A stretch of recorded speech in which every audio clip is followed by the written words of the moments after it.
Captain America, the First Avenger, full story. The film begins in the icy Arctic. Scientists find an old aircraft buried in the ice. Inside, they discover Captain America's shield. Then the story goes back to 1942. In 1942, Adolf Hitler has a special man named Johann. Johann makes weapons for Hitler and is also the commander of a terrorist group called HYDRA. Johann and his army enter a church to search for something important. Johann has great knowledge of history and spirituality. He finds what he is looking for but quickly realizes it is fake. He asks the church father about it.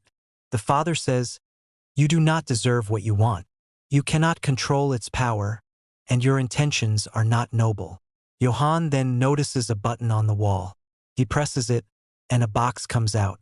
When the box opens, it emits a blue light. Inside is the Tesseract, a relic with divine powers. Johann kills the father and leaves with the Tesseract. The story moves forward 1 year to 1943. A young man named Steve Rogers wants to join the army and serve his country because the world is at war. But every time he tries to enlist, he is rejected due to many medical problems. This frustrates Steve. The next day, Steve meets his friend Bucky, who is already a soldier. Bucky takes him to an exhibition showing the world of the future. There, Howard Stark, the father of Tony Stark, Iron Man, presents a flying car. Steve then sees an army recruitment advertisement. He goes there and Bucky follows him. Bucky tries to explain that Steve has been rejected many times and should not try again. Steve replies that soldiers are fighting for the country's freedom and he too wants to do something for his country. A scientist named Dr. Abraham overhears Steve's words. Steve goes inside to enlist and undergoes a medical checkup. The nurse tells the doctor that Steve has tried many times and always failed the medical tests. The doctors leave, and Steve realizes he has been rejected again. Then Dr. Abraham, the scientist who heard Steve earlier, approaches him. He says he works on an army science project and asks if Steve wants to fight Nazis. Steve says he does not like bullies. He just wants to serve his country. Steve tells a few lies about himself, but Dr. Abraham says if he tells the truth, he can help. Steve admits he is from Brooklyn and has tried to enlist 5 times. Dr. Abraham passes him in the medical and Steve becomes a soldier. However, due to his medical problems, Steve struggles in every physical activity during training. One day, the soldiers are made to run. On the way, there is a flag on top of a tall pole. The instructor says anyone who can remove the flag can ride back in the car. Everyone tries to climb the pole but fails. No soldier has ever succeeded.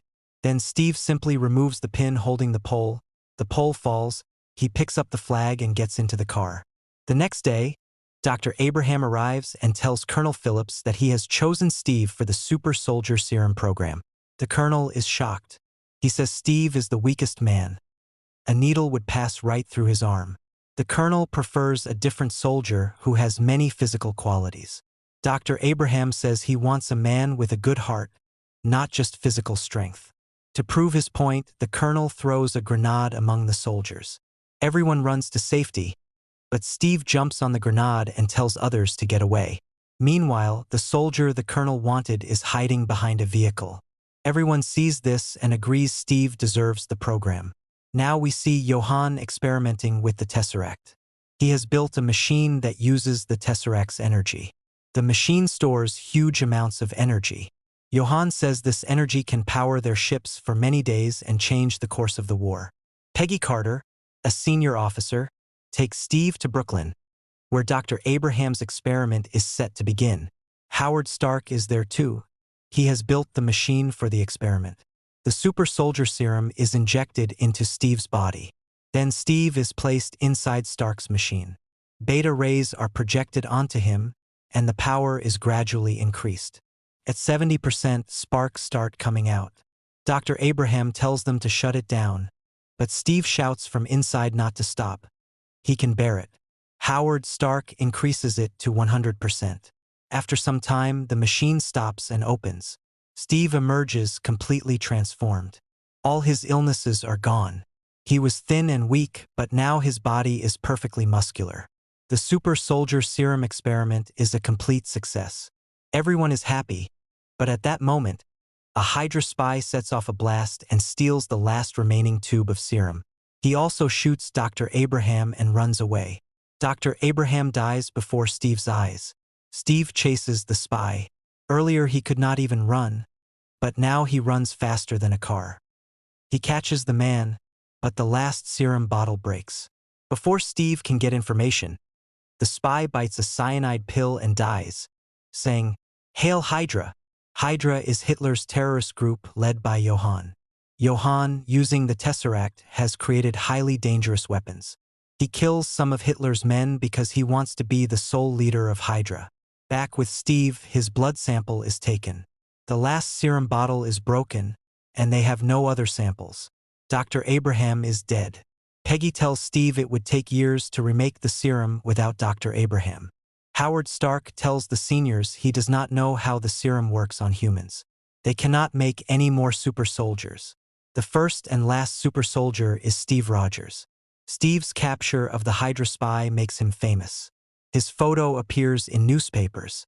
His seniors tell him if he wants to help his country, he can do it by being a symbol. Steve is dressed as Captain America and sent to shows to sell war bonds. This brings money to the government for weapons. Steve does not like this. He is sent to entertain soldiers who make fun of him because he is just a gimmick. Steve feels very sad because he wanted to be a real soldier. After a show, Peggy Carter visits him. He learns that his friend Bucky's battalion was sent to attack a HYDRA base, but many were killed, and the survivors were captured by HYDRA. Steve goes to Colonel Phillips and asks for a rescue mission. The colonel says that place is too heavily fortified and many soldiers would die. Steve cannot accept this. With Peggy's help, he gets on a plane, flies near the base, and jumps out. Steve lands and enters a HYDRA lab filled with modern weapons powered by the Tesseract's energy. He frees all his captured comrades. He tells them to leave while he goes to find Bucky. He finds Bucky, who was being experimented on. As they escape, Johann appears. He takes off his mask, revealing a face like a red skull. His name is now Red Skull. He explains that he once worked with Dr. Abraham. When the serum was not ready, he injected an early version into himself. It gave him strength but destroyed his face. Red Skull escapes with his scientist.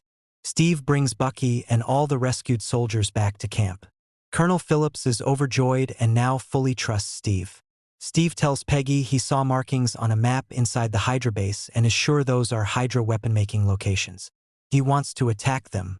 He goes to the colonel and asks to take the team he rescued back to destroy those bases. Steve then visits Howard Stark. Stark shows him several new shields. Steve sees one particular shield and asks about it. Howard explains it is made of a very rare metal called vibranium. The amount in that shield is almost all that exists on Earth. That shield becomes Captain America's shield. Captain America and his team go on missions and destroy many HYDRA bases. Over time, Steve and Peggy fall in love. During a special mission to capture HYDRA's lead scientist, Dr. Zola, they board a moving train. They capture Zola, but Bucky gets trapped outside the train. Steve tries to save him, but the handle Bucky is holding breaks, and he falls into a deep gorge, apparently dying. Dr. Zola is interrogated and reveals that Red Skull plans to drop bombs on cities across the world, wiping out millions. Captain America and his soldiers attack Red Skull's base, which is full of dangerous weapons. Red Skull escapes in a giant plane with his weapons and the Tesseract. With Peggy's help, Steve manages to board the moving plane. A fierce fight breaks out between Captain America and Red Skull. During the fight, Steve throws his shield, which hits the machine containing the Tesseract. The Tesseract falls out. Red Skull grabs the Tesseract, but he cannot bear its power. The energy creates a wormhole in space, and Red Skull is sucked into it, vanishing. The Tesseract falls, burning through the plane's metal floor and plummeting into the ocean. Captain America gains control of the plane but realizes it is heading for New York and he cannot change its course. He radios Peggy and says he must crash it to save innocent people. Peggy begs him not to, but Captain America chooses to sacrifice himself to save others. He crashes the plane in the Arctic. Soon, the entire plane is covered in ice.